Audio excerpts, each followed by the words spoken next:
Bonjour tout le monde, merci d'être venus aussi nombreux.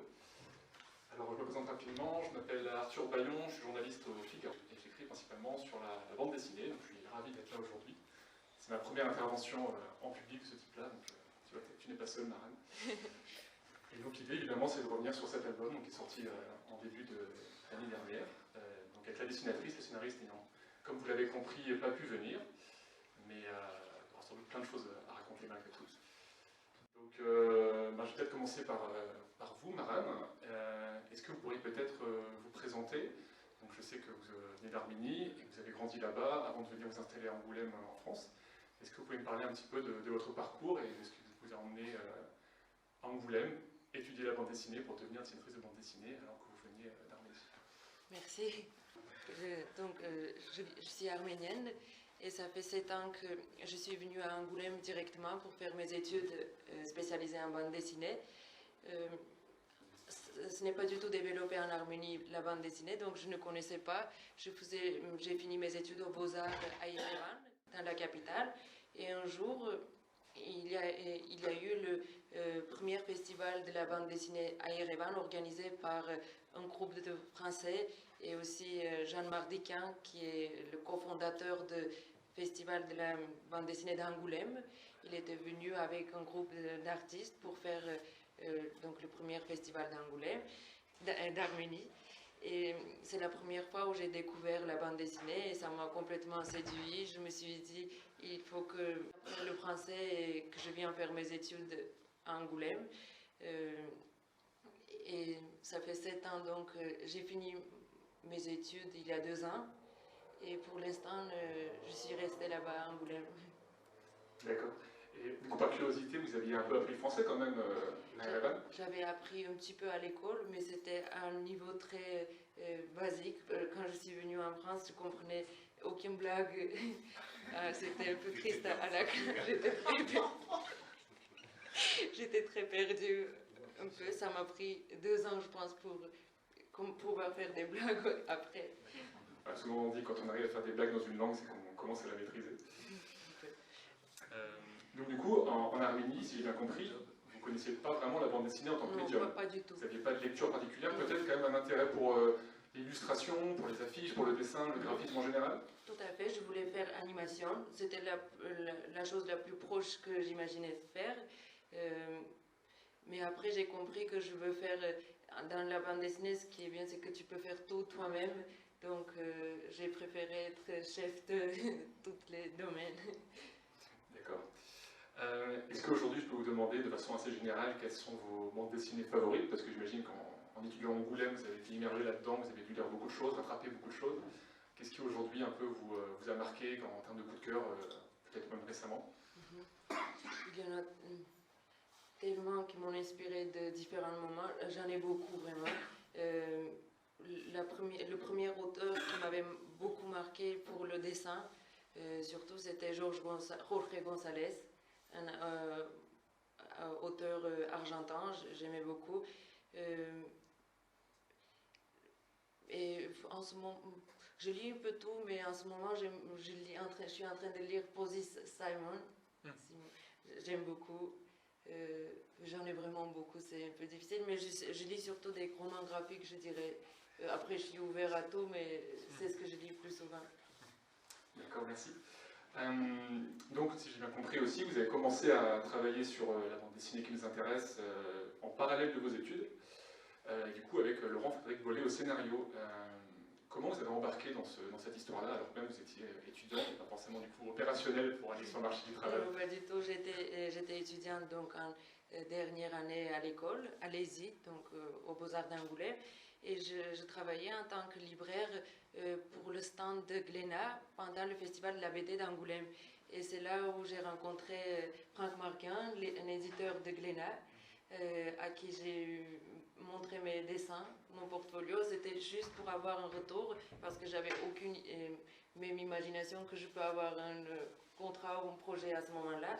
Et lui, il était très gentil, et il a trouvé que les dessins peuvent marcher, c'est ce qu'il m'a dit en tout cas, que ça peut bien marcher avec le scénario qu'il y a dans sa tête, Donc il parlait de Patrick Devers, scénarisé par Laurent-Frédéric Bollet. Ensuite, il me l'a envoyé, j'ai lu, j'ai regardé tous ses films et j'ai devenu un fan de Patrick Devers. Donc j'ai dit oui et on a fait le projet. Alors justement, comment s'est passée un petit peu cette collaboration? C'est vrai que ça dépend un petit peu des auteurs. Certains auteurs donnent beaucoup de liberté à leurs dessinateurs. Parfois c'est très écrit, on va dire, même des fois prédécoupé. Comment votre collaboration s'est mise en place? Alors, il avait fait tout le découpage déjà à Laurent Frédéric, ce qui m'a aidé beaucoup parce que j'avais aucune expérience auparavant faire un album de 100 pages. Ça m'a beaucoup aidé, ça m'a guidé quand même énormément. Maintenant, j'ai eu une super expérience avec lui et ça m'a appris tellement de choses que aujourd'hui je travaille sur un album solo. Ça m'a apporté beaucoup de choses. Après, ce que j'aime beaucoup, j'aimerais bien avoir la chance de raconter toujours mes histoires, pouvoir raconter, mais j'ai compris que c'est très dur quand même avoir des idées, de pouvoir écrire des bons scénarios. Donc, oui, en tout cas, ça m'a apporté énormément de choses, cette expérience avec. Si j'ai bien compris aussi, l'album a quand même mis quelques années à se réaliser, parce qu'à la toute fin de l'album, on voit, je crois, des dates 2017-2020, donc c'est une assez longue gestation malgré tout. Qu'est-ce qui explique cette durée assez étendue? C'était parce que vous étiez étudiant, du coup, vous n'étiez pas à temps plein dessus, ou alors parce qu'il y a eu beaucoup d'allers-retours, beaucoup d'hésitations au début? Qu'est-ce qui explique ça? En fait, lui, il a pris 1 an pour écrire le scénario, et moi, j'ai réalisé l'album pendant 2 ans parce que c'était le temps que j'ai pu regarder ces films, documenter. J'étais en parallèle, je faisais mon master, c'était un peu difficile de faire les deux. Et puis, c'était tellement énorme comme boulot pour moi, je ne pouvais pas plus vite. Important, c'est terminé. Oui, je ne croyais pas.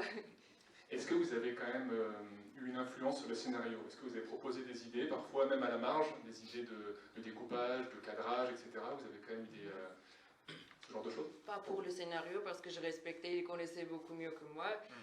Mais pour le découpage, ça m'est arrivé de changer certaines choses, après lui proposer. Et ce qui était super avec lui, c'est qu'il me laissait quand même beaucoup de liberté. Ce que je voulais changer, j'ai pu. D'accord, donc c'est quand même plutôt bien passé. Très bien. Pas de oui. dispute. Aucun. Au contraire, on aimerait bien retravailler un jour ensemble. D'accord. Et donc, si j'ai bien compris encore une fois, vous ne connaissiez pas du tout Patrick Devers avant de lire ce script, ce scénario. Donc vous avez tout regardé. Du coup, comment vous avez fait un petit peu pour apprivoiser le personnage? Parce que c'est une chose, voilà, de connaître sa vie, connaître ses films. Par contre, le redessiner, le mettre en scène, le faire bouger, etc., c'est quand même extrêmement difficile. Comment vous avez fait pour justement réussir à être à l'aise avec ce personnage en termes de dessin? Ce qui m'a aidé, c'est que j'ai regardé tous ses films et pour comprendre un peu ses mouvements, son caractère, j'ai regardé toutes ses interviews, j'ai lu beaucoup de choses sur lui. Et ce qui était bizarre justement, c'est que comme je ne le connaissais pas avant, j'ai aussi tout appris sur lui par la BD aussi. Je veux dire, j'ai passé tellement de temps avec lui que après, c'est très bizarre maintenant quand je vois que les gens connaissent Patrick Devers alors que j'avais l'impression que c'était mon personnage. Et ça me fait bizarre de dire que vous connaissiez avant moi. De manière un peu plus générale, du coup j'imagine que pour vous il est assez proche de vous, peut-être comme quelqu'un de votre famille ou que vous auriez vraiment connu, parce qu'en étant immergé comme ça dans sa vie pendant des années, c'est quand même quelque chose de très fort.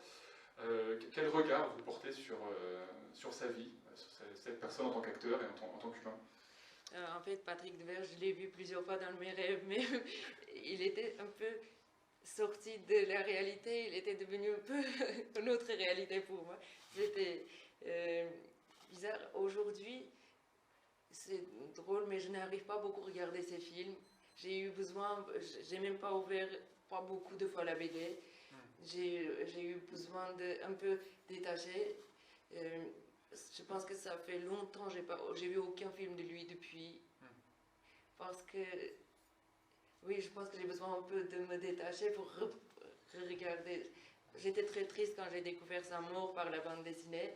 Et ça m'avait vraiment marqué, j'étais très triste.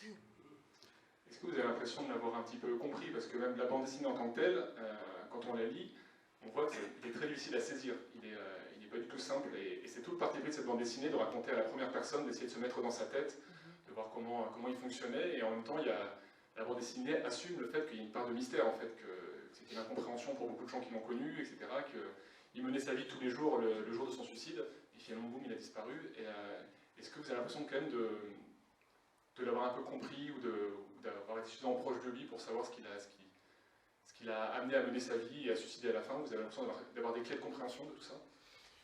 Je peux comprendre dans moi-même, mais je n'ose pas dire parce que de toute façon, comment je peux dire ça?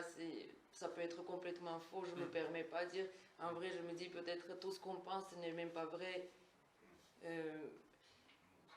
Oui, j'ai mes propres idées, mais je ne me permets pas de dire oui. Je comprends. Pardon. Pas de souci. Et du coup, selon vous, vous avez du coup découvert qu'il était quand même très populaire en France encore aujourd'hui, 40 ans après sa mort. Qu'est-ce qui expliquerait, d'après vous, cette popularité? Pourquoi il est resté aussi présent dans l'esprit des gens aussi longtemps après? Parce que beaucoup d'acteurs voilà, ont une période de popularité, puis après ils ont tendance à s'effacer, ne serait-ce que de par les années qui passent. Et lui, il reste encore assez présent. Après, on en parle encore aujourd'hui, et que ses films sont considérés comme cultes, etc. Il est vraiment très respecté. Il aura une influence sur beaucoup d'autres acteurs. Qu'est-ce qui fait pour vous que c'est quelqu'un d'extraordinaire qu'on retient encore aujourd'hui? En fait, je ne savais pas du tout qui connaît Patrick Devers, parce que dans mon entourage, les gens de mon âge à l'école ne connaissaient pas tous. C'est surtout leurs parents qui connaissaient bien.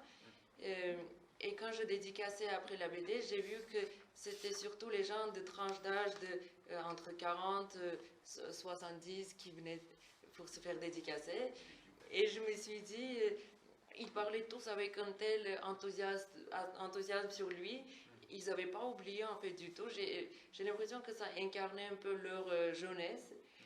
Et puis il est mort quand même jeune. C'est aussi une des raisons que je pense qu'il a gardé ce mystère.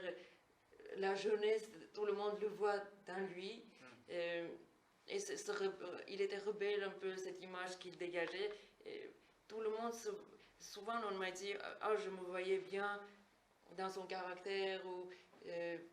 Il incarnait aussi l'époque un peu, je trouve. Donc c'est pour ça que les gens sont nostalgiques à mon avis, je ne sais pas. Et ça inspire beaucoup de jeunes aussi, Patrick Devers, parce qu'il a ce caractère tellement franc,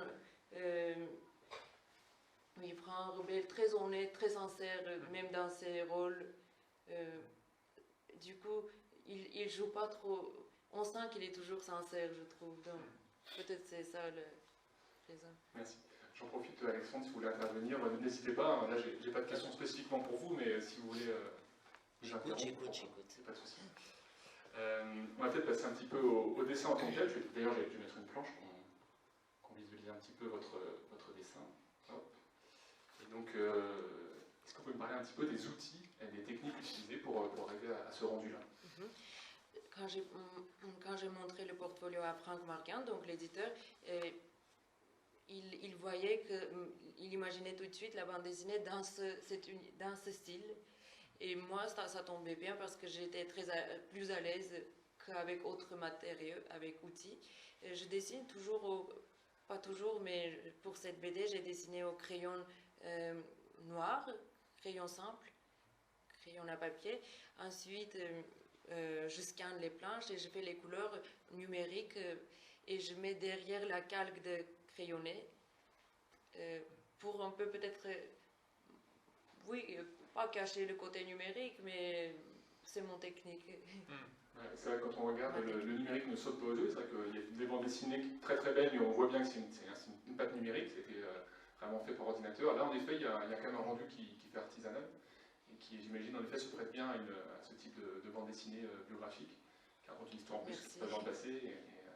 Et c'est vrai qu'il y a un autre élément aussi, évidemment, c'est quand on fait une biographie, on regarde est-ce que ça ressemble ou pas au personnage. C'est vrai qu'il y a beaucoup de personnages très connus dans l'imaginaire des Français, donc évidemment Patrick Devers, mais il y a aussi beaucoup d'autres réalisateurs et acteurs, notamment Depardieu, qui a beaucoup représenté. Est-ce que pour vous c'était une pression un peu de réussir à bien les saisir, parce qu'évidemment c'est un dessin, c'est pas une photo, mais il faut quand même qu'on les reconnaisse, et qu'on arrive et puis surtout d'une case à l'autre, parce qu'en fonction de l'angle, est-ce qu'on les voit de face, de profil, c'est que c'est toujours un peu un challenge. Dans beaucoup de BD, c'est assez inégal. Je trouve que dans la vôtre, on arrive bien à les suivre et à les reconnaître. Ça me touche beaucoup, merci. Mais parce que c'était une énorme pression. Parce que moi, je connaissais quand même les acteurs, Catherine Deneuve, même avant Gérard Depardieu, je connaissais, mais je pense que pour les Français, c'est très important. Il faut quand même respecter, c'est les gens qui existent, ils sont aimés par les plupart, donc c'était important. Et surtout, Patrick Devers, je me suis dit, mais quelle idée de me confier, parce que oui, j'avais aucune expérience quand même avant, donc j'étais très très honorée de réaliser ça. Peut-être justement aussi le fait de leur découvrir tardivement, vous avez un certain recul, une certaine distance a priori pour vous lancer. C'est ce qu'il m'a dit. Parce que peut-être aussi si vous avez été fan depuis 20 ans de Patrick Devers, peut-être ça aurait été paralysant en fait, parce que de peur de l'abîmer quelque part. Moi, sur le moment, je ne me suis pas rendu compte de ça, mais je pense que Franck, il avait pensé justement, il m'a dit que c'était une des raisons qu'il a voulu que je fasse, parce que je ne connaissais pas avant, et ça pourrait m'aider de le créer à nouveau, un peu différemment. Tout à fait. Du coup, je parle un peu maintenant de la structure de l'album, donc je ne sais pas si les gens ici l'ont lu, mais la chronologie est vraiment bouleversée. Donc là, on voit que c'est le tout début, donc il n'y a pas de spoiler particulier, mais ça commence vraiment par le suicide, quoi. Donc ça commence par la fin. Et après, évidemment, on remonte le temps, mais c'est pas du tout antichronologique. Il y a des sauts dans le temps, en avant et en arrière. Donc c'est assez particulier comme chronologie, notamment dans son enfance, et avec aussi des périodes manquantes. Il y a beaucoup de trous, et je pense que c'est vraiment assumé. Donc là, c'est peut-être une question pour le scénariste, mais vous, en tant que dessinatrice, justement, comment vous avez fait en sorte de guider le lecteur pour pas qu'il soit perdu dans cette narration, parce qu'il n'y a pas du tout de date systématique pour dire là. Donc ça passe par d'autres biais, et je veux savoir lesquels. Déjà, comme j'ai fait juste le dessin, c'est vrai que c'était pas mon boulot de préoccupation de faire ça, mais je pense que ce qui aide, c'est la voix de Patrick Devers qui nous guide tout au long. C'est lui qui nous accompagne. C'est vrai que parce qu'il y a, comme on parle un peu comme des flashbacks, on saute de différents événements, ça peut être au début un peu mélangé, on peut se pas retrouver. C'est vrai, mais je pense qu'au bout d'un moment, il nous guide avec sa voix, donc c'est ça, je pense, le secret. Parce que le dessin, de toute façon, j'ai adapté au scénario, je ne pourrais pas apporter autrement, vous comprenez? Oui, tout à fait. C'est qu'on en parlait un petit peu l'autre fois par email, mais c'est vrai que notamment je trouve qu'il y a un usage des couleurs qui est assez pertinent, parce qu'il y a une espèce d'unité un peu de couleurs dans les scènes, et quand on change de scène, d'époque ou de lieu, souvent la palette de couleurs évolue aussi. Je peux montrer un petit exemple, mais ce sera plus parlant. Mais j'avance un petit peu. Par exemple, voilà, là, il y a une scène qui se termine sur voilà, Patrick Devers qui marche dans la rue, là on change après. Là, pour le coup, il y a une date, mais tout de suite, on voit, on passe du jaune au rouge. Et il y a énormément d'exemples comme ça, sans forcément des dates, qui permettent voilà, de savoir, tiens, il y a une rupture, tiens, on passe à autre chose, et même sans même y penser, instinctivement, on comprend qu'on passe à autre chose. Et donc ça, c'est un choix vraiment conscient de votre part, d'essayer vraiment de varier les couleurs, ou ça s'est fait finalement naturellement les autres scénarios? Je pense que c'est pas... j'ai pas fait exprès, mais ce qui m'a guidée, c'était parce que là, ça se passait dehors à une autre date, et la planche avec Serge Gainsbourg, ça se passait au boîte de nuit. Donc forcément, il fallait mettre une autre ambiance. Donc tout ça, c'est venu des choix très automatiques, parce que je savais que c'est dans la boîte, il faut que ça change. Après, j'ai voulu quand même, globalement, ajouter un filtre sur toutes les pages pour que ça soit uni quand même. Parce que c'est la première fois aussi que je faisais autant de planches de couleurs. D'accord, donc il y a une volonté quand même d'harmoniser l'ensemble avec le tout. Okay. Il y avait peut-être plus de contraste auparavant sur les couleurs, les premières couleurs, c'était peut-être plus diversifié, parce que je sais que c'est beaucoup d'auteurs ont peur voilà, que ce soit un peu trop le feu d'artifice de couleurs, du coup ils restreignent la palette à peu de couleurs. Du coup il y a quand même beaucoup de couleurs différentes, mais en effet peut-être pas très éloigné sur le spectre. Mais c'est vrai, parce que je pense qu'automatiquement je prends toujours... Il y a des gammes que j'utilise très souvent, malgré moi.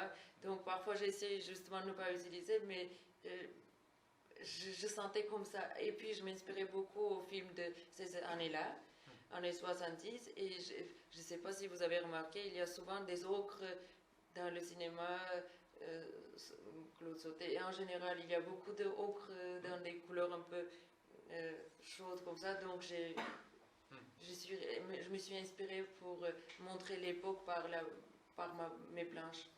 Alors justement, c'était ma question suivante, mais Vous avez forcément utilisé beaucoup de documentation visuelle, donc, évidemment les films, on peut imaginer aussi des photos, des documentaires, des making-of, etc., j'imagine. Et donc, quelles étaient vos sources? Donc, les films évidemment, mais est-ce qu'il y avait d'autres choses pour trouver un lieu précis, une ambiance? En fait, c'était difficile parce que c'est difficile à trouver. Par exemple, je dessinais c'était une scène en 75 où il fallait dessiner des bouteilles d'eau dans un restaurant ou des voitures.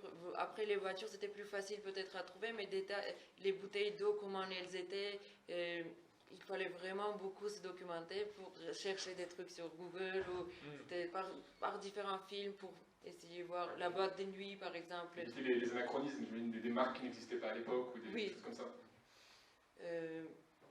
Et oui, c'était pas évident. Je pense que la plupart du temps, ça m'a pris pour être fidèle, pour que ça soit crédible. Est-ce que Laurent Frédéric vous a donné des documentations ou c'est vous-même de votre côté, vous avez fait vos recherches? Certaines, il a donné, mais je pense que c'était mon boulot aussi de chercher, donc c'était à moi d'aller chercher. D'accord. Et là, j'ai vu dans la première planche, on voit la maison de Patrick Devers. Est-ce que vous vous êtes rendu sur les lieux, j'imagine, sur certains lieux pour reproduire à l'identique? Oui. Je suis. Merci. J'ai fait un pèlerinage vers chez lui, donc c'était à Paris dans le 14e. Et j'avais déjà vu dans une vidéo avec Blier où il parlait le jour de sa mort devant la maison. Et je suis allée, je ne savais pas qui habite, mais j'ai vu qu'il y avait des autres habitants du coup. C'était un peu étrange comme moment. Oui. Ça marche. Et du coup, qu'est-ce que vous faisiez quand vous deviez raconter quelque chose qui était dans le scénario, mais vous n'aviez aucune référence visuelle? Par exemple, quelque chose qui n'a pas été filmé, qui n'a pas été photographié, mais qui a été raconté, par exemple, une anecdote racontée, un échange. Unique, par exemple, la biographie de Bardieu raconte des choses qu'il a fait avec Devers, qu'il a échangé avec lui. Et comment vous faisiez pour trouver le décor, trouver l'atmosphère dans ces cas? C'est une très bonne question. Parce que, par exemple, la famille de Patrick Devers, quand ils étaient tout petits avec ses frères, j'ai trouvé des photos, bien sûr, mais par exemple, chez eux, je n'avais pas réussi à trouver aucune photo pour quand ils étaient petits, leur appartement, leur maison.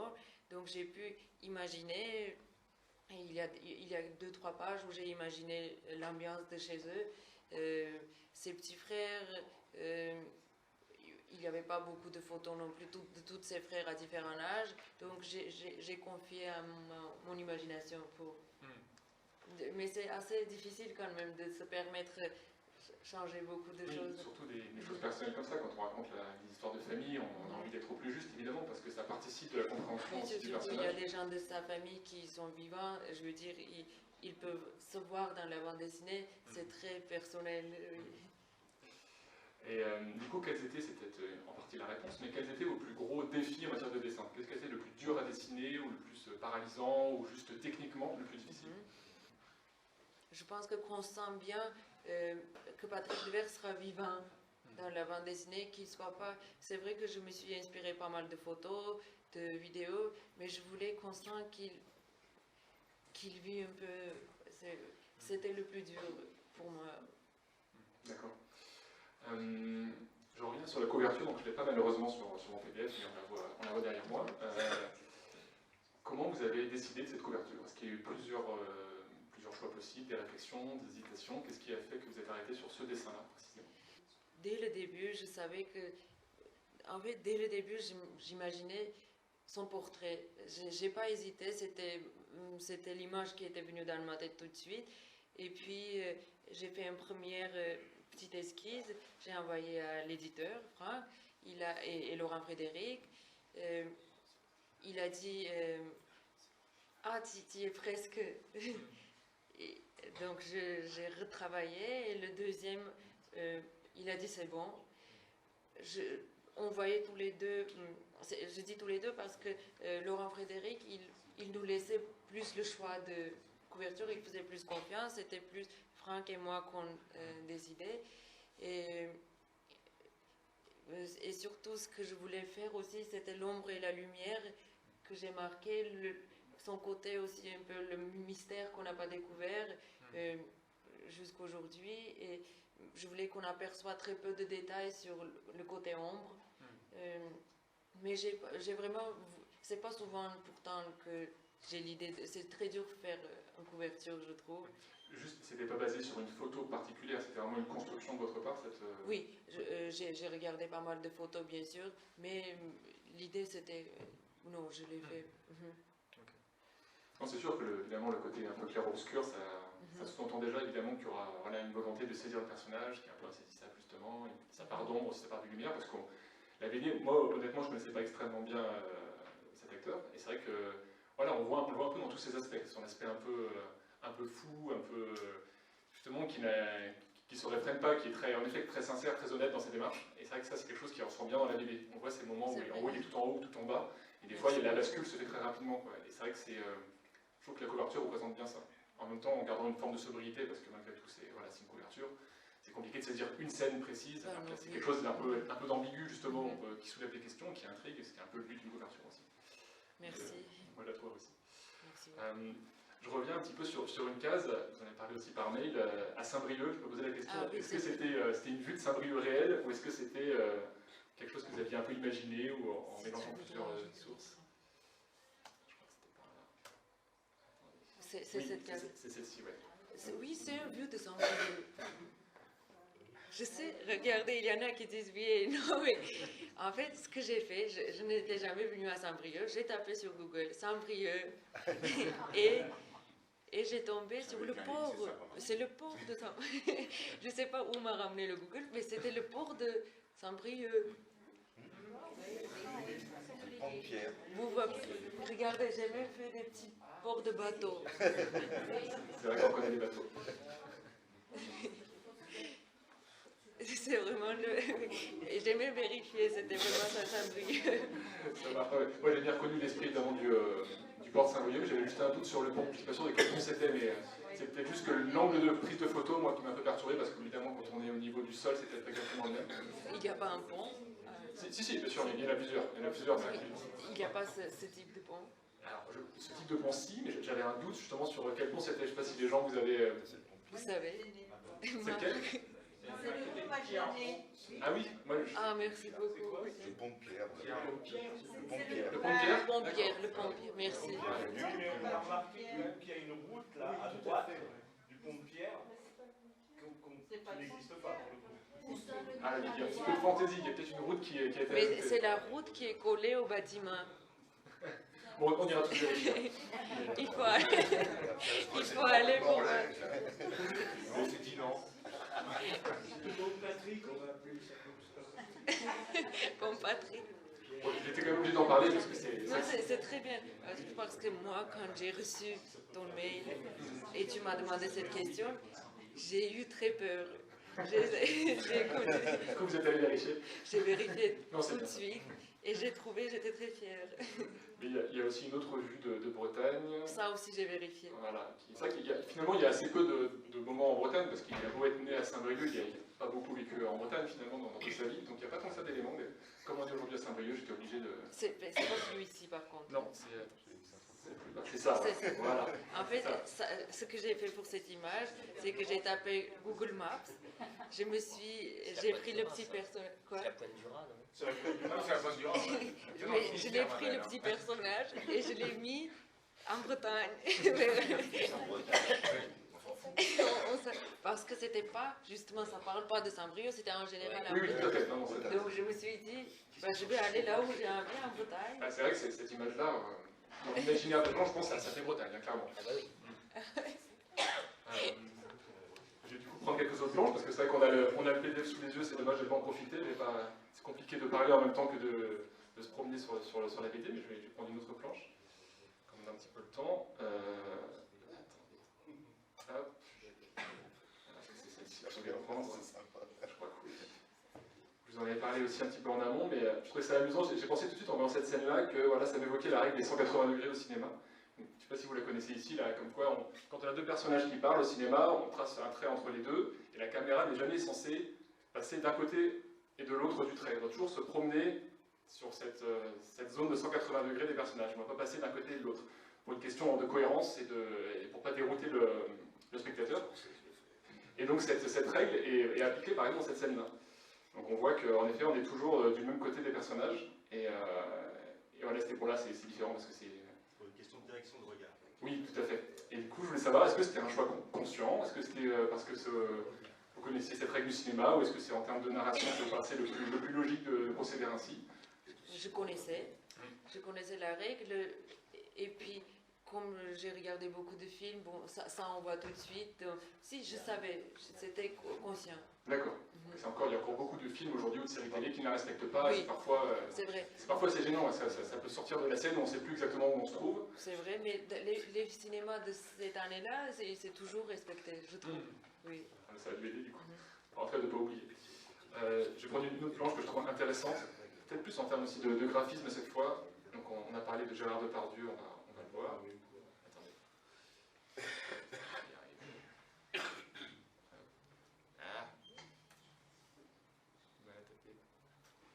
Voilà. Oui, donc ça c'est une dernière planche de la bande dessinée. Donc je remonte un petit peu pour situer. Donc voilà, on voit... Ça va un peu spoiler les gens qui doivent... Ouais, ne lisez pas trop le texte. Regardez pas le texte, c'est peut-être écrit trop petit, j'espère. Mais en tout cas, c'est juste au niveau graphisme, je la trouve intéressante celle-ci parce que voilà, donc ça se termine sur un zoom, on va dire progressif, sur l'œil de Gérard Depardieu. Et on voit, quand on regarde précisément, qu'il y a vraiment une évolution du grain en fait sur le visage de Gérard Depardieu. Et je voulais savoir voilà, comment vous avez travaillé vraiment la texture finalement, la texture de son visage. Et on voit que vraiment, je trouve ça assez intéressant. Quoi. On voit vraiment le côté justement crayonné, artisanal de la chose. C'est parce qu'en fait, j'utilise les papiers à grains, toujours, et mon crayon dessus, ça donne des grains quand... je n'ai pas fait exprès, mais comme je dessine comme ça, sur crayon, c'est ce qui est rendu. D'accord, c'est pas forcément un choix volontaire, Bien sûr, c'était un choix dès le début pour toute la bande dessinée, mais je veux dire, cette grain, il est présent dans toutes les pages. Tout à fait. Pas juste cette page-là, c'est pour ça. C'était juste là, il ressort un peu plus parce qu'il y a un zoom, le grain grossit en fait. J'ai l'impression entre la case 2 et 3 par exemple, on dirait qu'il y a un zoom qui a été fait uniquement sur le grain. D'accord. Mais du coup, ça revient assez intéressant, je trouve. C'est peut-être plus zoomé, c'est pour ça que vous voyez les... Oui, c'est vrai. Mais vous êtes très attentive. Il faut bien. Alors justement, pourquoi ce choix de papier à grains? Je pense que c'était une demande dès le début, ou c'est vous considériez que c'était adapté au projet? Moi, j'aime beaucoup le rendu à grains. Et puis en plus, le crayon, j'aime bien dessiner au crayon sur un papier un peu à grains. J'aime bien le résultat que ça fait. Et puis en plus, les couleurs numériques derrière, ça donne l'impression que c'est comme si c'était au crayon pastel ou couleur. On m'a dit souvent qu'ils ont eu cette impression. Juste parce que j'aime bien. D'accord, c'est pas forcément un choix, je sais pas, pour représenter quelque chose d'ancien ou de... Pour la bande... Alors, c'est vrai, pour cette bande dessinée, j'ai choisi un papier à grains, mais ce que je suis en train de faire maintenant, j'ai pris un papier lisse. C'est vrai, bien vu. On va peut-être en reparler un petit peu à la fin de votre prochain projet, si on a le temps. Du coup, une question un peu plus générale. Donc, l'album est sorti en janvier 2021. Quels ont été les retours un petit peu sur cet album? Donc, à la fois de la presse, des lecteurs, que vous avez sans doute croisés en dédicace ou dans des salons. Et aussi, je pensais aux réalisateurs et acteurs mentionnés, parce qu'évidemment, c'est particulier de se voir dans une bande dessinée. Est-ce que vous avez, comme ça, eu des échos de la part de gens mentionnés dans la BD? Oui. Alors, j'avais très peur de ça. Le jour quand ça devait sortir la BD, je ne savais pas du tout à quoi attendre. Comme c'était ma première BD, je ne savais pas comment ça se passe. Et je m'étais préparée au pire. Mais ce qui était très étonnant, je me suis dit, les gens ils vont dire ou ça ressemble pas, ou c'est très mal présenté, bon, un peu tout. Mais en tout cas, en face de moi, les gens ils ont dit que qu'ils ont aimé. Et bien sûr, j'ai reçu aussi, pas personnellement, mais j'ai vu qu'une fois Lola Devers, sa fille, avait posté un petit truc sur internet pour dire qu'elle a trouvé la bande dessinée juste. Elle avait dit juste ça, juste. Mais c'était déjà... C'est quand même un soulagement, je me dis. Ah oui, beaucoup, surtout j'avais dessiné dans la BD. Et puis c'est quand même son père, donc c'était beaucoup de pression. Et j'ai reçu aussi un message pas très super de la part de le fils de son frère Dominique. Après, alors, il disait plus concrètement qu'il critiquait un peu le scénario en disant comme si il y a des détails qui n'ont pas été... qu'on n'a pas parlé de certains détails. Mais il faut savoir que Laurent Frédéric avait fait un long travail il avait contacté tous ses amis, les réalisateurs, et personne, même sa famille, personne ne l'avait donné aucun signe, personne ne voulait répondre à ses questions, donc forcément il s'est basé à ce qui était dit sur lui par les livres, donc il ne pourrait pas savoir tout. Donc il a présenté un peu son regard aussi d'auteur. Non, bien sûr, et puis comme toute biographie, on doit choisir des instants, Oui. en écarter certains, c'est aussi le choix du scénariste. Oui. Et on ne peut pas être exhaustif, c'est impossible. Oui, et puis je sais qu'il ne savait pas certaines choses. D'ailleurs, c'est une question, on est d'accord qu'il n'y a pas eu d'invention, c'est tout ce qui est basé, Oui, tout ce qui est dans le texte est vraiment basé sur ses lectures. Tout à fait, sauf la fin, il a ajouté un petit... Oui, tout à fait. Là, pour le coup, on ne va pas le montrer parce que la fin est vraiment intéressante et oui, un petit peu en décalé, mais c'est vrai qu'on ne va pas le montrer aux gens qui n'ont pas lu la BD, mais c'est quand même basé sur des faits, ou en tout cas des témoignages réels. Oui. Après, on peut toujours imaginer que les gens ont dit n'importe quoi, mais en tout cas, c'est ce que qu'ont dit les gens et c'est ce qui reste aujourd'hui de Patrick Devers. Il a bien sûr, comme c'était un journaliste avant, Laurent Frédéric, il a un don de vraiment aller creuser. Et bien sûr qu'il était basé sur des choses vraies et non pas... il avait lu le livre écrit par sa mère, Madame Morin. Et en tout cas, même le petit-fils et le fils de frère de Patrick Devers trouvaient que c'était un bel hommage, mais qu'il fallait parler certains détails de plus, mais qu'on ne savait pas malheureusement. C'est sûr, il a forcément un regard différent sur Patrick Oui, Devers. je pense qu'ils sont toujours très touchés et ils vivent ça très mal, la suicide de Patrick Devers, donc ça doit être très délicat de notre part aussi. Donc, mais c'est vrai que si je dis ça, c'est parce que c'est un débat qui est régulièrement sur les biographies en bande dessinée, mais aussi au cinéma. Actuellement, il y a le film sur Marilyn Monroe qui fait beaucoup débattre, parce que justement, c'est basé sur le roman Blonde, qui est une interprétation très particulière de la vie de Marilyn Monroe, et qu'il y a beaucoup de fans qui veulent boycotter le film, parce que voilà, ce sera un regard d'homme, qu'il est complètement à côté de la plaque, qu'ils n'ont rien compris, qui salit la mémoire de Marilyn Monroe, sans voir que ça peut être une vision, voilà, c'est une vision d'artiste, quoi. Mais je peux comprendre aussi qu'il y a des gens qui le prennent personnellement, surtout la famille. Oui, Marilyn Monroe, c'est plus des fans, mais la famille, forcément, ils prennent les choses différemment. C'est compliqué d'être objectif, mais c'est vrai que c'est la démarche de l'artiste aussi de faire des choix qui plaisent ou qui ne plaisent pas, quoi, tant qu'ils sont justifiés et tant qu'ils sont assumés. Merci. Peut-être qu'on peut passer un petit peu sur votre prochain projet BD, du coup, sans trop en révéler, je ne sais pas ce que vous avez le droit de dire. Est-ce que vous pouvez nous en dire quand même un petit peu plus sur quoi vous travaillez?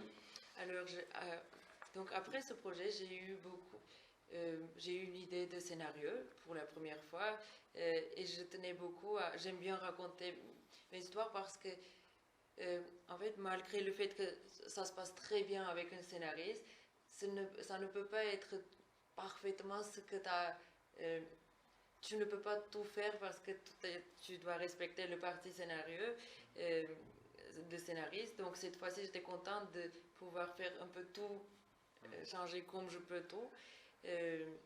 Et donc c'est un thriller. Je fais toujours avec le même éditeur. C'est un thriller nocturne qui dure pendant une nuit. Et c'est un peu sombre parce qu'il y aura des meurtres.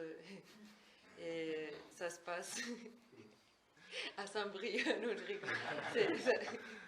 Ça se passe à Paris.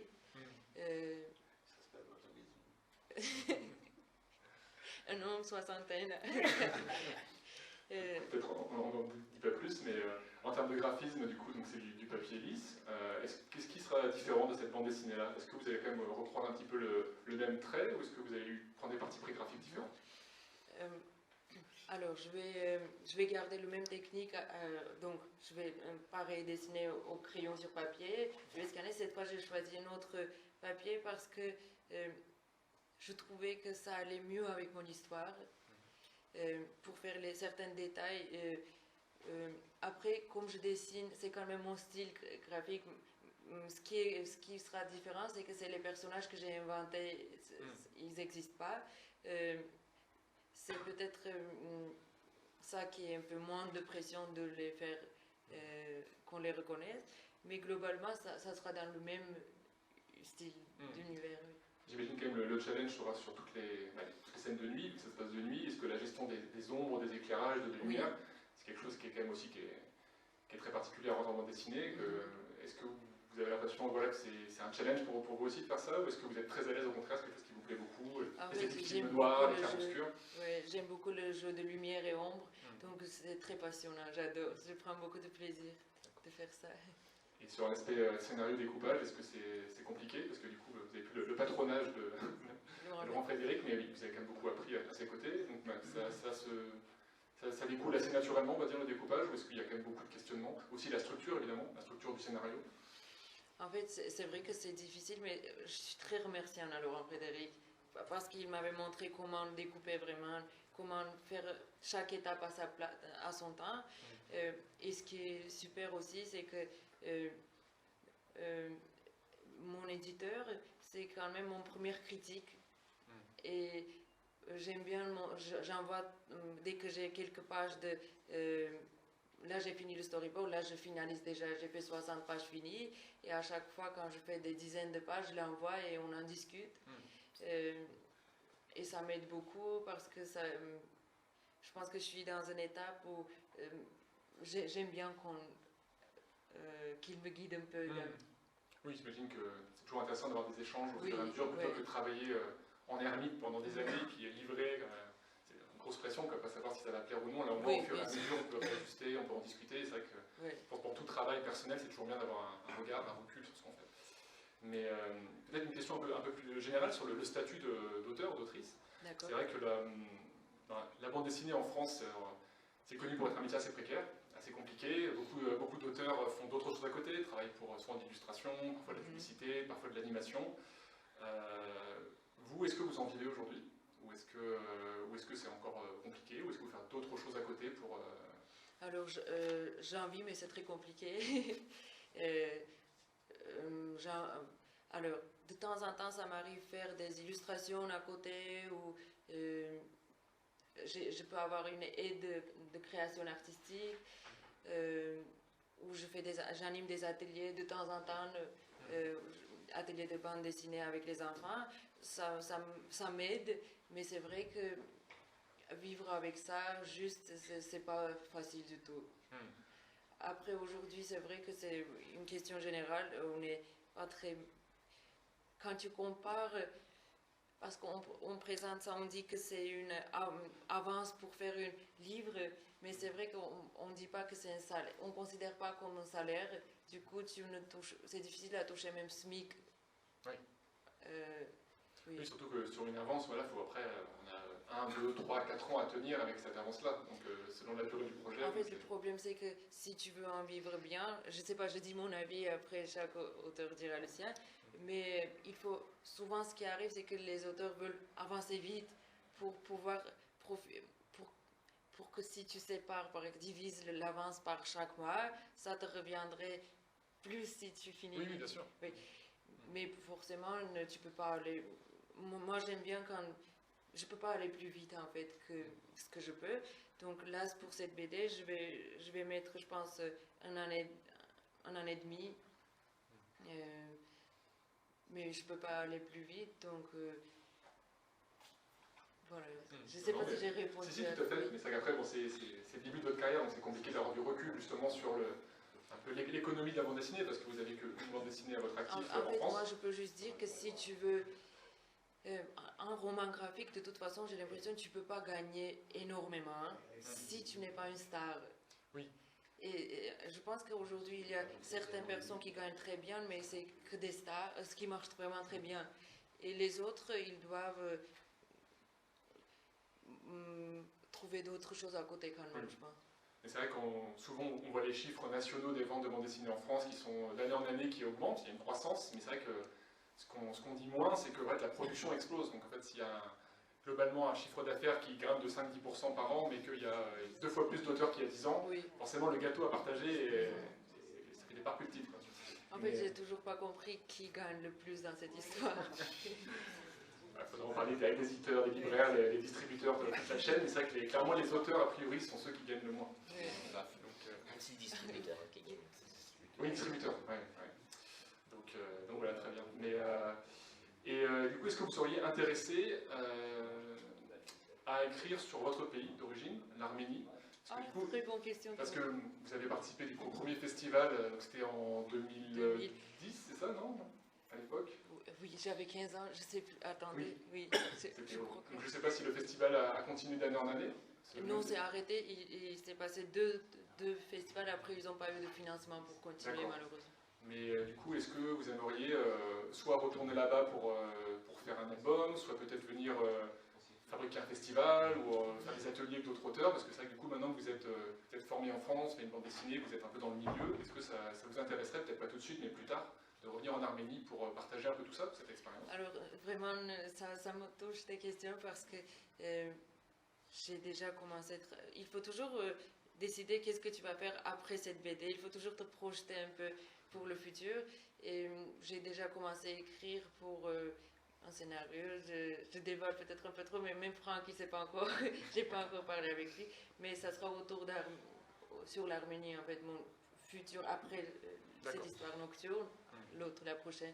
C'est vrai qu'on a du mal en tant que lecteur à imaginer tout ça, mais c'est vrai qu'il faut toujours prévoir 2-3 coups d'avance sur les projets, parce que ça peut mettre du temps aussi à se financer, oui, j'imagine. C'est pour ça en fait. Mais d'accord. Et il y a un marché de la bande dessinée en Arménie? Ça commence tout juste, il y a peut-être 2-3 auteurs qui commencent à dessiner, mais en fait, non, il n'y a pas d'argent pour ça. C'est un peu décevant, mais ouais, non, c'est rien. Est-ce que vous en avez parlé peut-être avec l'école des Beaux-Arts que vous avez fréquentée? Est-ce que créer un département bande dessinée, ça les intéresserait? En fait, alors, il y a une école, une très bonne école où il y a là, ça a commencé, ils font des petits ateliers de bande dessinée. Ça, c'est très bien. Je pense que la génération de 13-14 ans, là, ils commencent à faire des BD. Et j'aimerais avec un grand plaisir, bien sûr, un jour, si j'ai la chance et... Oui, j'aimerais bien un petit atelier si on m'appelle. Ça marche. Une question un peu moins amusante, mais sur la situation actuellement en Arménie, donc le conflit avec l'Azerbaïdjan, je ne sais pas si les gens ont un petit peu suivi, mais c'est très compliqué en ce moment. Est-ce que, je vous avez la famille encore là-bas, que vous avez évidemment des contacts, comment vous vivez tout ça depuis la France? Alors Arthur, je suis contente pour cette question parce que ce qui me touche dans ça, c'est que personne, ni à la télé, ni à la radio, j'ai vu peut-être une ou deux choses passer, on n'en parle absolument pas. Et la seule chose que je vois passer, c'est très hypocrite. Parce qu'en fait, c'est présenté tellement par l'intérêt de chaque pays. Ils disent tous il y a un conflit entre Arménie et Azerbaïdjan, mais ce n'est pas un conflit entre les deux pays. C'est juste l'Arménie qui se fait agresser par l'Azerbaïdjan, alors que nous, on n'a rien demandé. Et en fait, ce qui s'est passé, je ne sais pas si ça vous êtes au courant ou pas, mais le 12 septembre dernier, on était un peu étonnés parce qu'en fait, l'Azerbaïdjan a lancé une attaque massive sur l'Arménie, sur le territoire d'Arménie même, en disant comme si l'Arménie a fait une provocation, du coup on répond à la provocation, mais c'est ridicule parce que l'Arménie n'a aucun intérêt à faire ça parce que on n'est tellement pas dans la même égalité de force. Les Arméniens sont 3 millions à peine, les Azerbaïdjans sont 10 millions.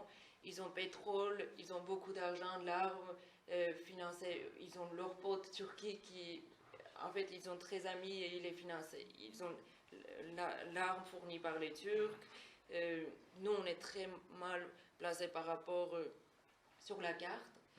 Et en fait, ce qu'ils disent clairement, Aliyev, donc le président de l'Azerbaïdjan, c'est qu'il dit comme si les territoires arméniens, dont la capitale, appartiennent historiquement aux Azerbaïdjans, ce qui est complètement fou parce que l'Arménie existait quand même il y a milliers d'années d'histoire, alors qu'Azerbaïdjan a à peine 100 ans.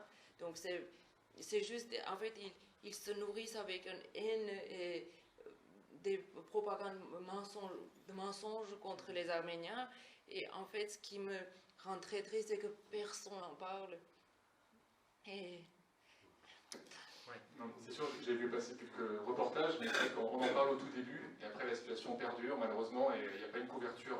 Peu de journaux en fait ont des journalistes sur place, ou alors ils s'envoient une journée ou deux et après ils repartent. Ce qui fait que le Figaro a envoyé des personnes et on a quelques articles, notamment sur la communauté arménienne, etc. Mais c'est vrai que je suis d'accord que dans les médias en général, Mais à la la télé, France ne parle pas parce qu'en fait cette année ils achètent leur gaz de l'Azerbaïdjan et du coup ils ne parlent pas du tout. c'est sûr qu'en termes de parole publique, on n'a pas entendu grand-chose en effet de la part du gouvernement, etc. Et comme ils ont beaucoup d'argent, ils présentent comme ils veulent. Ce qui est triste, c'est qu'il a fallu. J'ai entendu un match de foot à la radio, en voiture. C'était l'Azerbaïdjan qui jouait, ou l'Arménie. Il a fallu un match de foot pour qu'on apprenne qu'il y avait une guerre, quoi. Il y a eu des articles dans le Figaro. Oui, il y a eu quelques-uns, mais sinon. Ils en parlent sur France Oui, Inter. dans les médias. Si, moi j'en ai entendu parler. Voilà, mais dans les médias, c'est très rare. Mais qu'on c'est entende toujours parler. présenté, Mais t'as arrêtez pas de de cesser la part, guerre entre les deux. Mais c'est comme si nous, en fait, parce que c'était un peu tendu dans le Haut-Karabakh avec Azerbaïdjan. Azerbaïdjan a eu tout ce qu'il voulait et il a compris comme on est affaibli depuis 2020 et personne ne nous soutient. Les Russes, ils ont fait partie aussi. En fait, comme on n'a rien, personne n'a intérêt spécialement de nous protéger. Et du coup, il y a toujours depuis 2000, ils ont compris donc ils peuvent avoir ce qu'ils veulent. Maintenant, ils ont vouloir encore plus. Donc là, il dit Yerevan, c'est Azerbaïdjan qui est vraiment dingue et personne ne fait rien. Et il y a toujours depuis 2020 des otages, 200 otages en Azerbaïdjan. Ils postent des vidéos comment ils se font torturer, vraiment torturer, découper des membres et ils postent sur tu peux le voir sur Twitter, sur Telegram, vraiment tu feuillettes et tu vois des vidéos atroces et ça fait du bruit un jour, bon, et ça passe. Personne ne veut nous fournir de l'arme. En fait, c'est des détails, je veux dire, l'Arménie a payé beaucoup d'argent, mais la Russie ne laisse pas passer l'arme chez nous. En fait, on n'a rien pour finalement se protéger. Et je sais pas, c'est très dramatique en fait ce qui se passe. Et ce qui est très dangereux, c'est que vraiment, malheureusement, je me dis que dans quelques mois, peut-être il y aura plus d'Arménie, ou ça sera une région de Russie, ou sinon ça sera vraiment complètement une partie Azerbaïdjan. Et ce qui est aussi horrible, c'est qu'ils changent complètement l'histoire. Ils font une propagande, par exemple, ils cassent des églises, je sais pas, de très vieux. Ils disent comme si c'était des mosquées albanais, ou et tu le vois passer souvent je vois même en Europe des trucs qui parlent de ce type de choses, des mensonges évidents, mais tout le monde laisse faire comme ça. Je trouve ça un peu... Mais c'est vrai que c'est pour le discours un peu plat qu'on peut avoir, je pense, en France, et je pense que c'est là où on voit l'intérêt en fait des journalistes de terrain. Tant qu'il n'y a pas de reporters de terrain qui restent durablement pour essayer de comprendre la situation, tout ce qu'on peut faire, c'est en gros commenter les discours officiels des uns et des autres. Donc ça a dit, ouais, le président a dit ceci, l'autre président a dit cela, bon, à vous de comprendre ce qu'il y a à comprendre, mais c'est vrai qu'évidemment, c'est jamais aussi simple, quoi. Et c'est vrai que c'est un peu le degré zéro du journalisme, c'est donner la parole à l'un et à l'autre, et pas chercher à creuser. Oui, mais en fait, je pense que de toute façon, même si on ne compte pas sur aucun pays, moi j'aimerais au moins qu'ils présentent la situation comme telle. Parce que quand tu vois en plus qu'ils changent l'histoire, parce que ça arrange, ils ne peuvent pas dire beaucoup de choses, je trouve ça un peu dégueulasse. Mais, et puis en plus, je crois que il y a maintenant les Russes qui gardent les frontières avec Azerbaïdjan et ils ne laissent pas passer les journalistes étrangers pour qu'ils ne voient pas ce qui se passe. Bon, en tout cas, il y a tous les jours des morts et oui, voilà. C'était au moins l'occasion d'en parler un petit peu. Oui, c'est important pour moi au moins de pouvoir parler, merci. Je ne sais pas si vous voulez poser une question, peut-être plus sur la bande dessinée, là, désolé pour le sujet un peu plus grave, mais c'est vrai que c'était l'occasion d'en parler aussi, parce qu'on n'a pas souvent des auteurs d'Arménie. Patrick Devers après. Mais oui, mais désolé un peu pour cet aparté, mais c'est vrai que c'était l'occasion de drames de peuple et géopolitique comme ça, c'est un peu compliqué. Mais non, c'est une bande dessinée que j'ai vraiment appréciée. Donc, je connais évidemment Patrick Devers par cœur depuis des années. On fait à peu près le même métier en fait, hein, parce que c'est du métier de l'image. Là c'est de l'image figée, moi je fais de l'image mouvante. Voilà, il y a du découpage, il y a du scénario, donc la BD est la sœur jumelle du cinéma de toute manière. Donc, c'est une BD que j'ai bien aimée parce que il y a de l'enquête, parce qu'il y a des petits détails comme ça par-ci par-là, on voit que c'est pas n'importe qui aurait pu aller scénariser ça, c'est qu'on sent qu'il y a vraiment eu de la recherche. Par exemple, au début quand on voit qu'il a dîné la veille, quasiment la veille de son suicide avec Serge Gainsbourg, c'est un truc vrai, donc c'est des petits détails comme ça qui apportent de la crédibilité à la bande dessinée, je trouve. Après évidemment, comme tu le disais très bien, et moi c'est pareil dans mon film, hein, il y a des choix à faire dans la biographie de Patrick Devers. Il y a des vérités qu'on peut dire ou pas. Je ne me suis pas gêné dans mon film. Là c'est un peu plus en distance, mais voilà. Notamment sur Mado Morin, qui était une horrible personne. Ah ouais. Ah oui, oui, vous verrez le film que j'ai réalisé, donc, Patrick Devers, mon héros, qui passera donc en prime time vendredi 21 octobre sur France 5. Et donc, on sait pourquoi Patrick Devers s'est suicidé. Il y a multiples raisons. C'est plus du tout un secret, parce que, et c'est dit aussi très bien dans la bande dessinée, hein. Justement, je m'attendais, quand la bande dessinée est sortie, je me suis dit, est-ce qu'ils vont parler de l'inceste? Est-ce qu'ils vont parler de l'enfance de Patrick Devers? Parce que tout est là, en fait. Voilà, tout est là. On ne se suicide pas comme ça parce qu'on se fait quitter par une femme, parce que sa femme vous appelle au bout du fil en disant je suis avec ton meilleur copain. Ça peut, mais pas à ce point-là. Et donc, la clé pour comprendre le personnage de Patrick Devers se situe dans son enfance.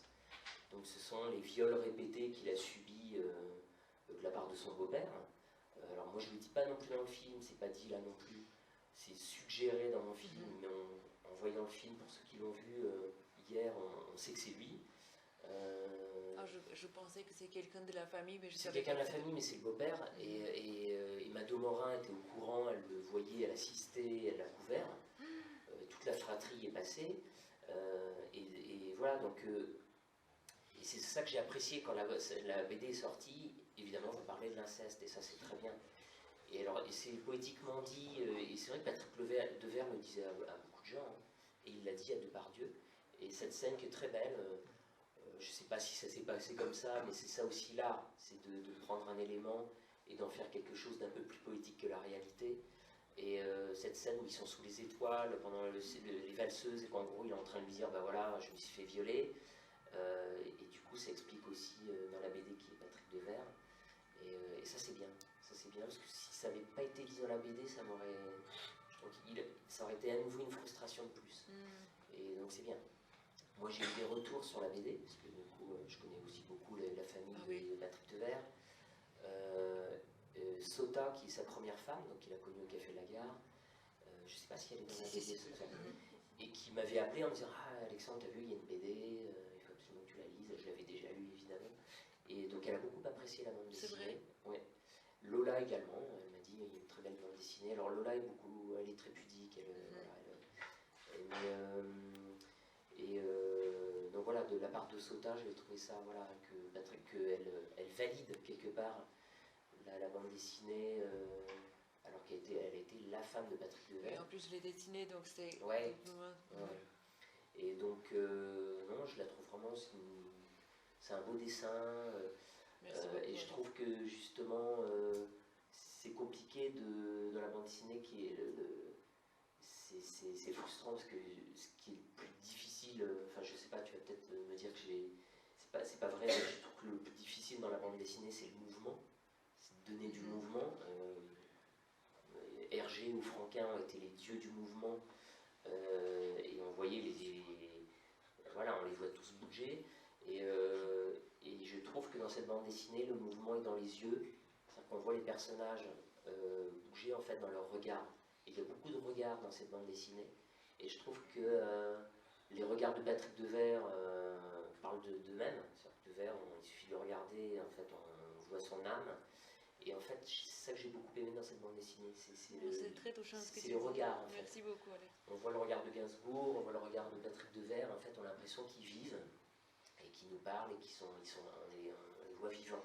Et je trouve que les yeux et les regards dans une bande dessinée, même dans la peinture, on dit beaucoup que c'est les mains et les pieds le plus dur en peinture. Moi, je pense que c'est le regard. C'est pour ça que Léonard de Vinci est un génie absolu, parce que le regard de Mona Lisa, tout est dit. Et ce qui est très compliqué dans l'art, c'est les regards. Et au cinéma, c'est très facile, parce qu'il suffit de bien éclairer les yeux. En bande dessinée, c'est beaucoup plus difficile, et je trouve que là, c'est vraiment remarquablement réussi. D'ailleurs, c'est amusant que certains auteurs de bande dessinée, volontairement, ne dessinent pas les yeux. Ils font des yeux tout noirs, parce que justement, c'est pas trop compliqué, soit on veut garder une ambivalence, et du coup faire passer le message par d'autres éléments de la BD. Et les yeux, c'est vrai que c'est crucial, des fois. Pas mal d'auteurs font l'impasse sur les yeux, décident de faire des pupilles toutes vides, et tout à fait. Bien que pour. Et voilà, je trouve qu'il y a plein de détails, notamment quand il va voir Alain Corneau pour Série Noire, ou Claude Sauté qui lui dit,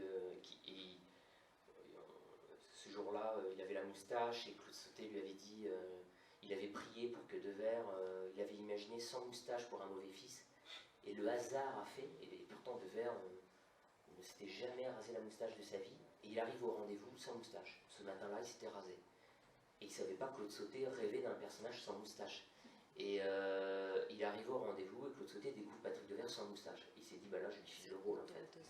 Et enfin voilà, donc il y a plein de petits détails comme ça. Et je trouve que Blier est très bien rendu. Enfin, voilà, c'est une belle bande dessinée. Elle retrace vraiment. Et là, c'est Lola. Hein. Et ça aussi, c'est un détail, parce que Lola est arrivée, voilà, je le dis aussi dans mon film, c'est que Patrick Devers a emmené sa fille partout sur les tournages avec Elsa. Et le premier tournage où Lola a été, c'est sur Un mauvais fils de Claude Sauté. Et je crois que c'est là. Ici, je pense c'est qu'il juste là, c'est au-dessus. Ouais. Ah oui, c'est au-dessus. Ouais. Ouais, il y a Un mauvais fils. J'aimais bien cette histoire. Avec le journaliste. J'aimais bien, mais je trouvais qu'il a bien fait, Patrick. Avec le journaliste. Ouais. Oui. Donc, Oui, c'était... Donc c'est très bien documenté, et puis voilà, je trouve ça très émouvant. Et moi j'ai beaucoup apprécié le petit tour scénaristique qui est hyper original,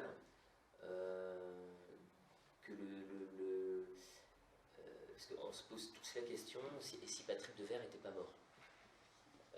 La face du cinéma français aurait été évidemment changée. Quid de la carrière de Gérard Depardieu? Et je trouve que la fin de la BD, c'est un dialogue post-mortem entre Patrick Devers et... Donc Patrick Devers meurt, mais il y a Depardieu qui le retrouve et ils discutent ensemble. Et j'ai trouvé cette fin formidable. Et ça, c'est vraiment hyper original. Je ne sais pas si c'était prévu au départ ou tout était scénarisé, j'imagine. Tout était imaginé par le ouais. Et j'ai trouvé ça super original, du coup, d'imaginer un dialogue entre les deux. Voilà. Moi, j'ai juste voulu retirer le décor. Après, je ne veux pas en dire beaucoup plus. Oui, on ne fait pas trop montrer le passage, c'est un peu une petite surprise en effet. Voilà, je ne voulais pas spoiler. C'est déjà fait, mais du coup, ça invite quand même le lecteur. Quand même, oui, c'est ça que c'est... voilà, c'est assez surprenant de dire. Ouais, parce que, non, mais je trouve qu'il faut le dire que cette fin est belle, parce que ça ne spoile rien. Au contraire, ça donne envie d'y aller, parce que c'est pas juste c'est pas juste un biopic dessiné, il y a des passe-passe comme ça, des tours de passe-passe un peu magiques et poétiques sur la vie de Patrick Devers, et un dialogue imaginaire entre les deux monstres sacrés. Ça rend la fin très belle, parce que du coup on commence par le pire, on commence par le suicide, ça se termine sur une note un petit peu en effet poétique, et assez émouvante. Même moi qui connaissais assez mal Patrick Devers, évidemment à la fin de l'album on le connaît mieux, donc on se sent plus proche de lui, mais c'est une très très belle fin en effet, qui vraiment qui Donc voilà, je vous engage à lire la BD. Merci beaucoup. Maintenant qu'on connaît la fin, c'est vrai. Mais Patrick Devers est sans fin, donc il n'y a pas de problème. Toi, t'as déjà acheté, c'est pas grave. C'est pas vraiment une BD de suspense, on aura compris qu'on connaît à peu près le déroulé général, mais c'est plus la façon dont on doit raconter, et puis de... Je redis les points. Et alors, du coup, Dominique Morin, est-ce qu'il vous a parlé de ces détails qu'il aurait voulu, qui est dans la BD, qu'il n'y a pas eu? Oui. C'était quoi ces détails? Qu'est-ce qu'il a... En fait, il a dit... merci. Il a dit...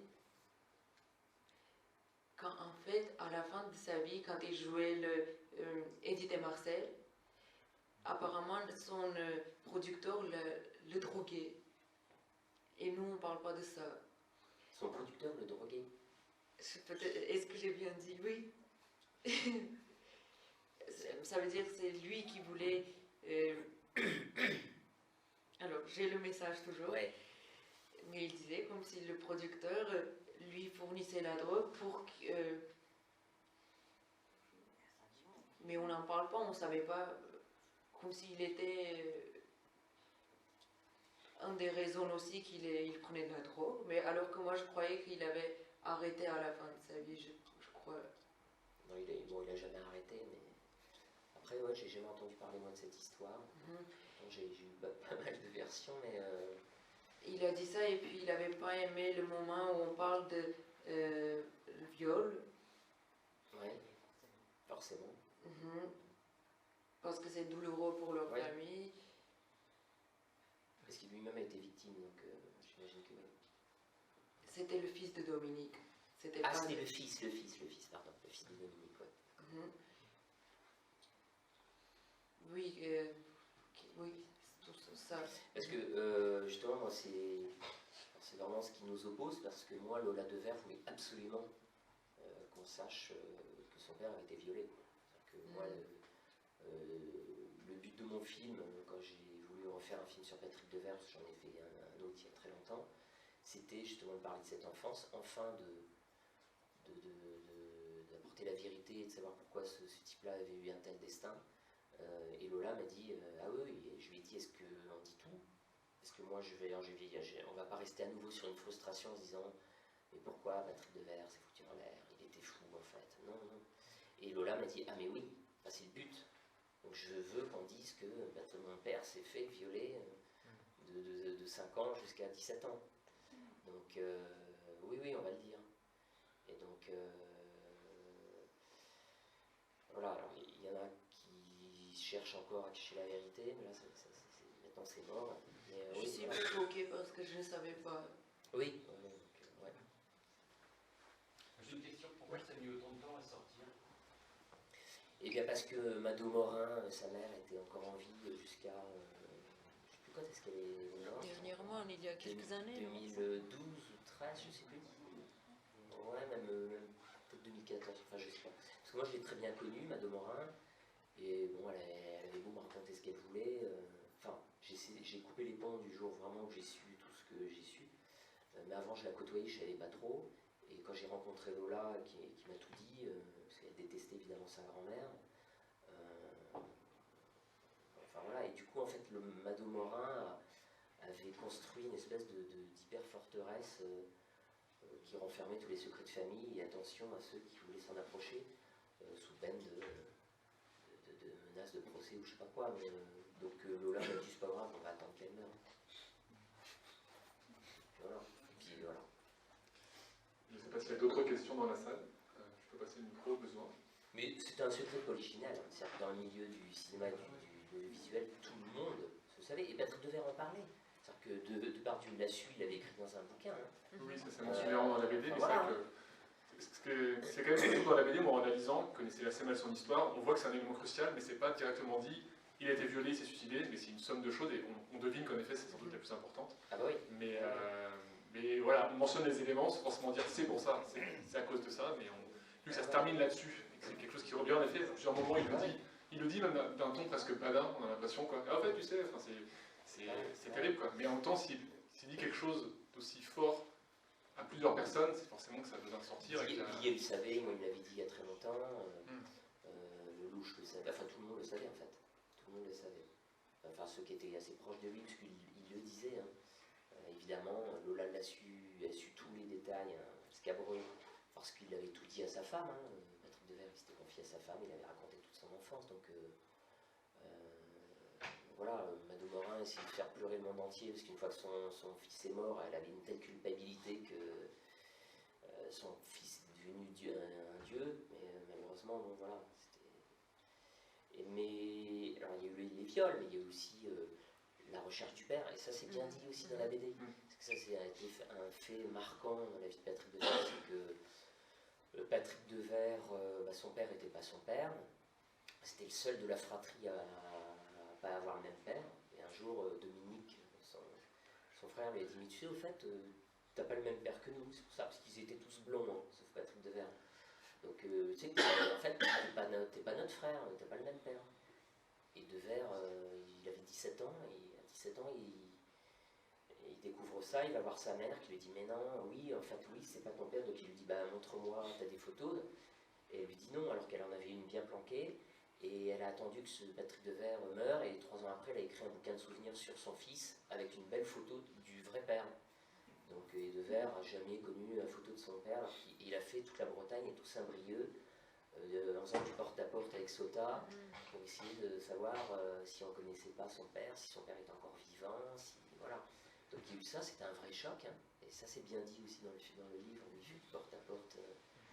Et il y a ça, il y a le fait que Patrick Devers était poussé à être acteur dès l'âge de 4 ans avec tous ses frères et sœurs, parce que les parents étaient au chômage, donc il faisait trimer les gosses. Et il les mettait sur les planches, et faire des feuilletons de télé. Et les gamins étaient hyper réputés à l'époque. Les frères Morin, les petits Morin, c'était dès qu'on avait besoin d'un gamin pour jouer au cinéma ou dans un feuilleton, on appelait la famille Morin, ou au théâtre. Et donc c'était vraiment la tribu Morin.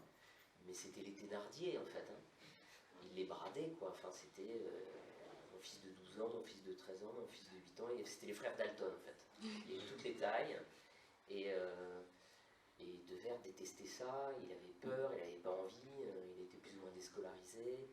Je crois qu'il voulait au début être réalisateur. Oui, il voulait être réalisateur, après il voulait être chef opérateur, enfin il voulait être technicien du cinéma.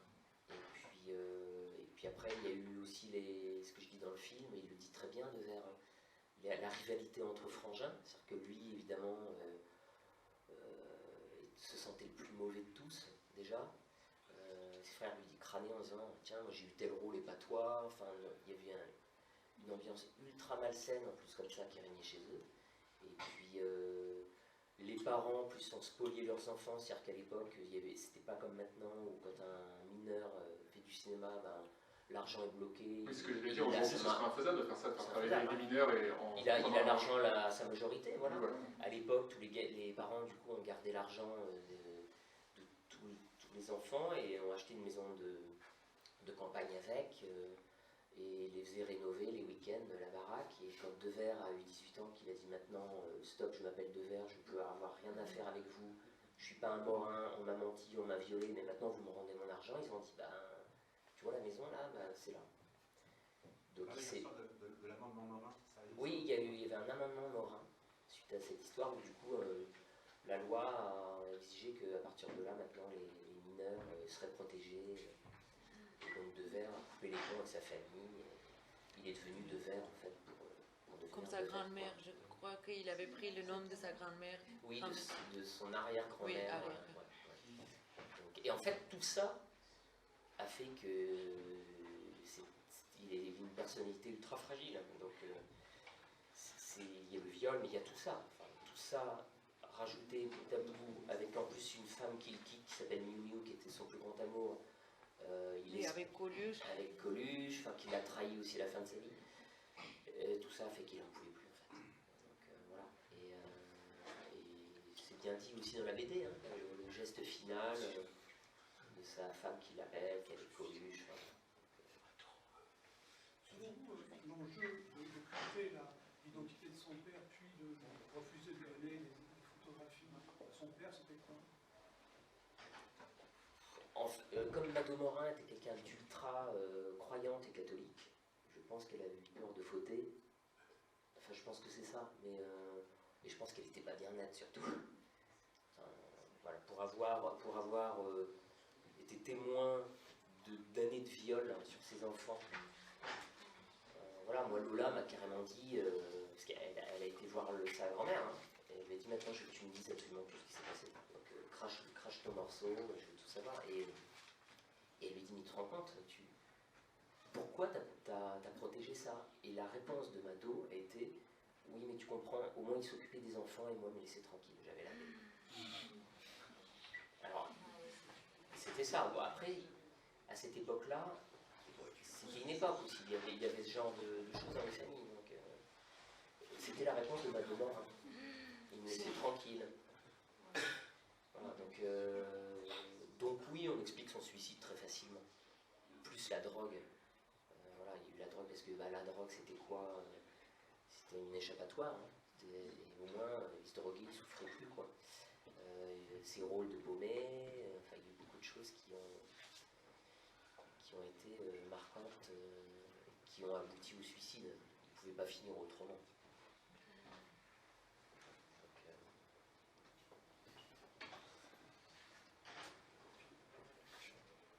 Une petite question.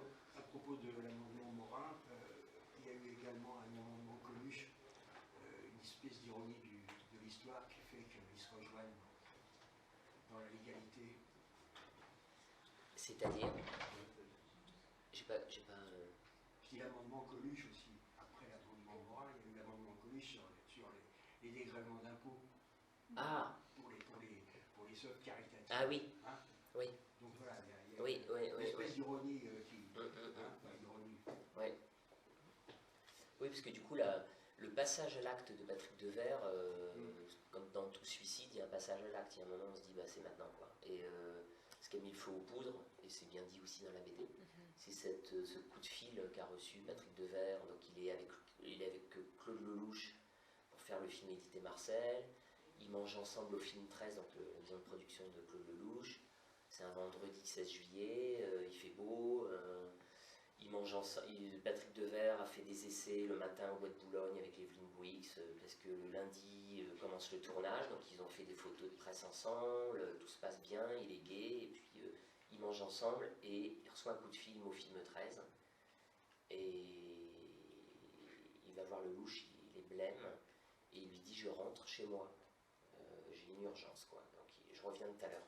Il devait se retrouver à 5 heures pour revoir des matchs de boxe de Marcel Cerdan, parce que Devers était tellement perfectionniste qu'il voulait voir tous les matchs de boxe de Marcel Cerdan et reproduire à la gestuelle près Marcel Cerdan, ses coups, comment il se déplace sur le ring, enfin voilà. Donc ils avaient rendez-vous à 17h. Et il lui disait non mais t'inquiète pas, je reviens tout à l'heure. Et en fait, il a à nouveau un coup de fil chez lui, donc en fait c'est sa femme, donc la maman de Lola, qui a appelé au film 13 en lui disant voilà, je te quitte. Elle est en Guadeloupe. Elle est en Guadeloupe chez Coluche. Donc il rentre chez lui, je pense qu'il a dû la rappeler. Et en fait, elle était avec Lola en Guadeloupe, avec Coluche, qui était le meilleur ami, soi-disant, de Patrick Devers. Et pour lui dire, je suis avec Coluche, en fait. Donc je reviens pas, je reste avec lui. Et je pense que voilà, ce que Lola m'a raconté, apparemment ça a dû se passer comme ça, parce que sa mère lui a raconté à Lola. Et donc ils ont discuté, et puis à un moment ça s'est terminé, Coluche a pris le téléphone, lui a dit maintenant tu nous casses les couilles. Je suis avec ta meuf, je suis avec ta femme, donc tu nous lâches, quoi. Il a raccroché, Patrick Devers a pris la carabine chargée, la 22 long riff que lui avait offert Coluche quelques semaines auparavant. Parce qu'évidemment, entre potes, quand on a un pote qui dit tous les jours je me foutre en l'air, c'est vrai que la meilleure idée d'un cadeau c'est d'offrir une 22 long riff chargée, ça se fait. Voilà, c'est logique. Et donc du coup,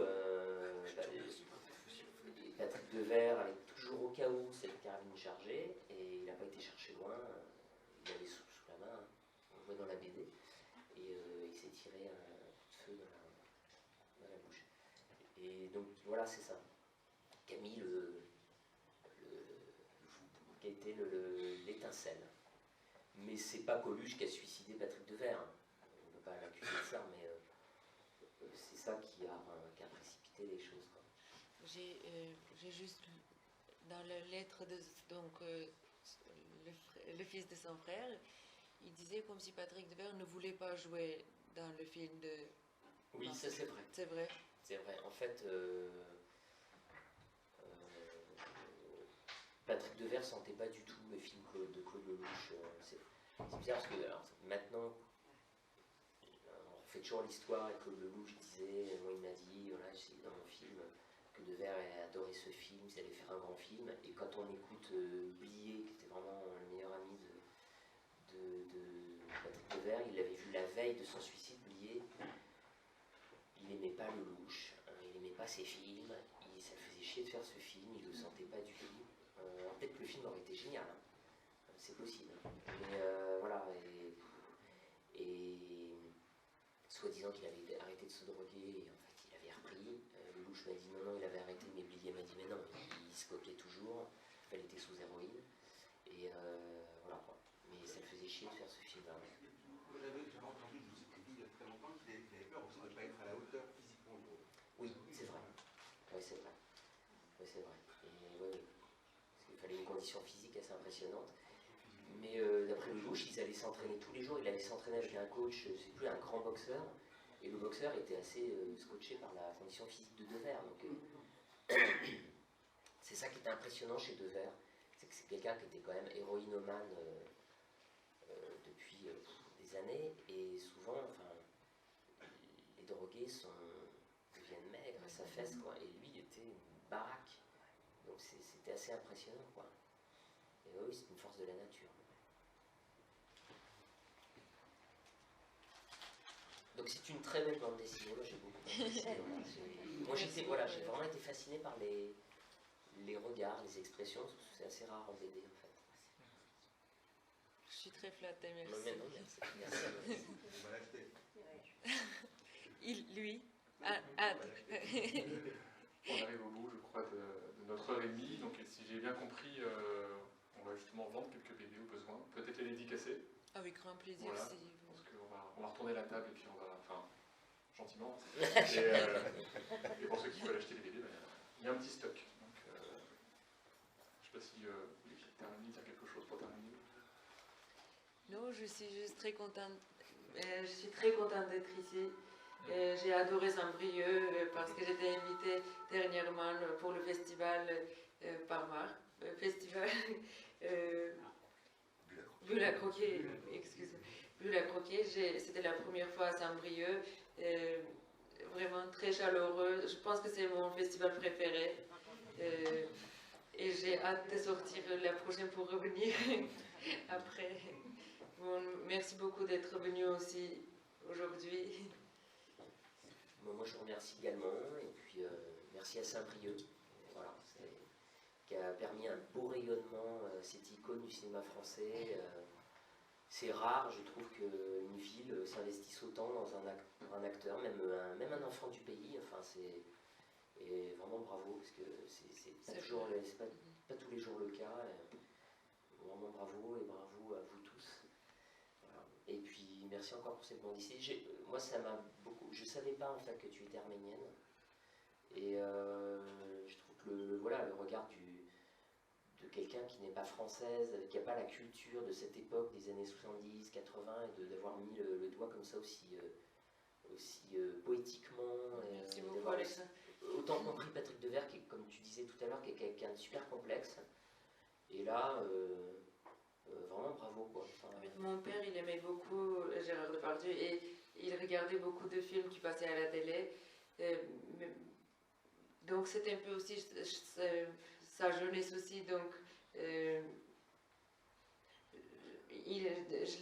l'ai donné beaucoup de filmographie pour qu'il regarde. C'était un peu notre truc. Je lui ai envoyé des films, il regardait.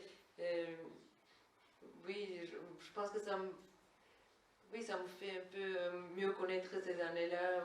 Mon père aussi, ses goûts de cinéma, donc... Parce que je pense qu'il n'y aurait pas beaucoup d'auteurs français capables, je pense, d'avoir la même finesse d'aller faire une BD sur une célébrité arménienne, quoi.